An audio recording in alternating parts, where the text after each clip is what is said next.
Good morning, boys and girls. We're going to start today with our lesson on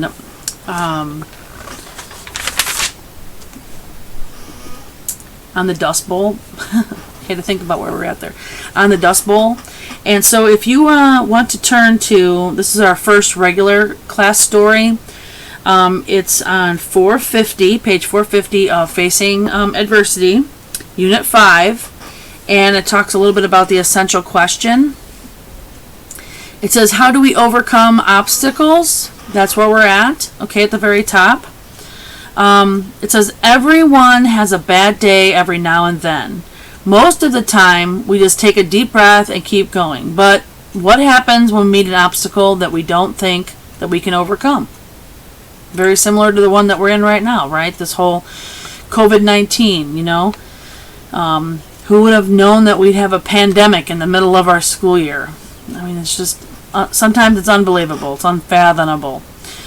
So we look to work together as a whole class, and we'll be gathering via Google Meet and having discussing and having conversations about that.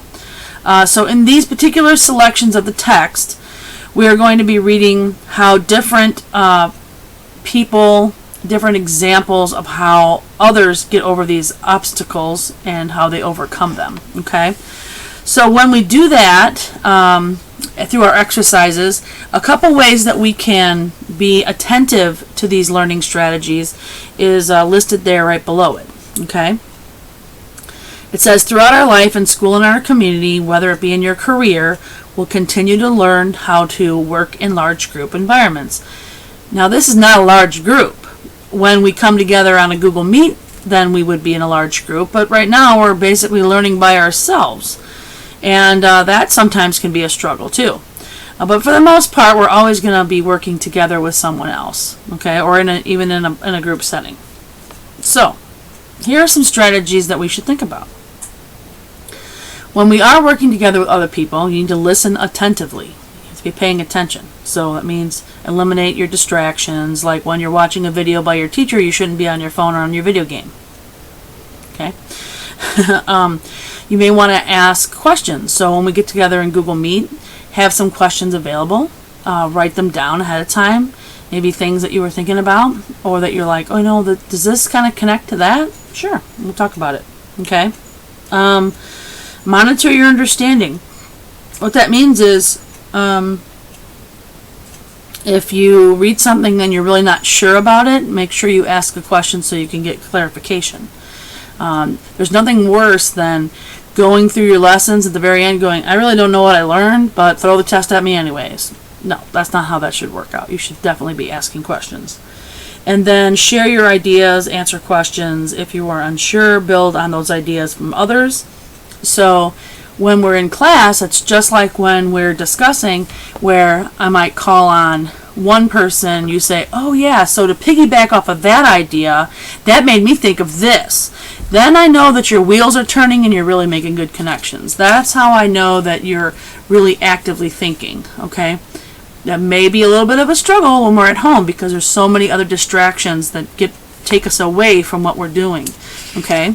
So, some advice to overcoming obstacles even in our learning environment would be to go to a place where you can focus, okay? And then if you have to get up, take some time to do something else, then come back to it. That's what I do, okay? So our first story that we're going to be learning about, not really reading because it's a video, is called The Dust Bowl. And it says, how do people survive this nightmare? So if you turn the page, I'm going to read a little section for you that says the Dust Bowl, okay? It says, why might people have struggled through the Dust Bowl? Well, just how different was it to survive the Dust Bowl from any other tragedies that were going on, right? So we're going to be reading a little bit about that, okay? Let me give you some background to this. The film The Dust Bowl discusses the natural and human causes for a great disaster. In 1930, much of the southern plains had been overplowed and overfarmed. A long drought that began in 1931 dried up the overplowed soil. Then the wind began to blow across the flatlands, stirring up all of the dry soil, creating enormous dust storms. These dust storms then continued for 10 years.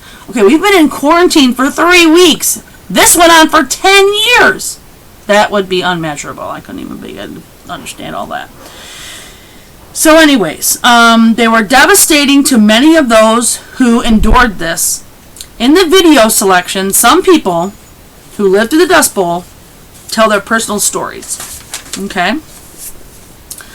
Alright, so if you turn back to page, we're on 452. It talks at the very top there, it says the Dust Bowl, there's media vocabulary. And what that means is that I'm going to have some questions for you at the end. And so as you're watching the video, I want you to pay close attention to how they put the video together. So it's almost like you have to analyze the video while you're watching it, but you can watch it more than once if you need to. Okay? It's like when we do the exercise, analyze the text, go back and look at it again. Same thing. Okay? Alright, so there are 3 vocabulary words. We are not doing a vocab Kim for this. You don't have to take any notes on these things because they're written right there for you. But I think that you have probably a better understanding if I give you some examples, which we do when we're in class together. The first one is the panoramic shot. I bet you know what this looks like based on what the definition is, but I know that you probably, more than half of you have probably seen this before. It's where a film shot is showing a wide, unbroken view. So sometimes on your cell phones, especially if you have an iPhone, and you go from one side of the room all the way around, and you can do like a total 180, and then as you move your thumb back and forth to take a look at those pictures, you can see all the way around, like if you were going to look at a landscape. That's called a panoramic view. So I bet you some of you probably have already seen that before. So they do give you some panoramic views. So pay attention to that as you're watching the film. Okay?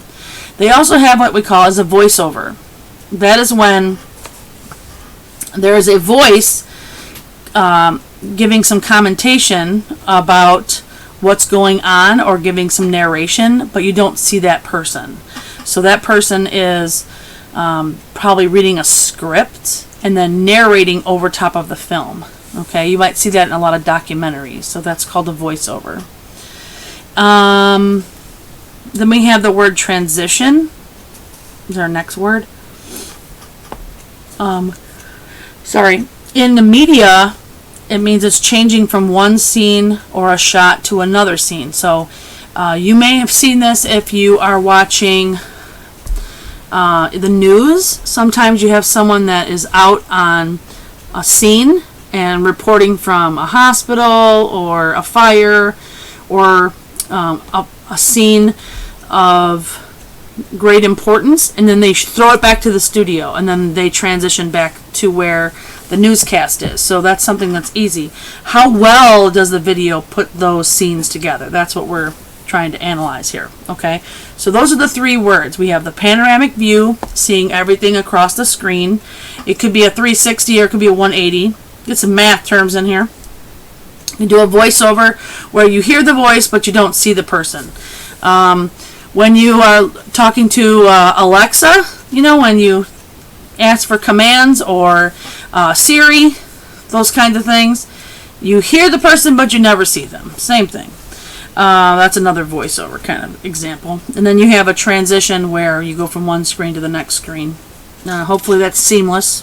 So, let's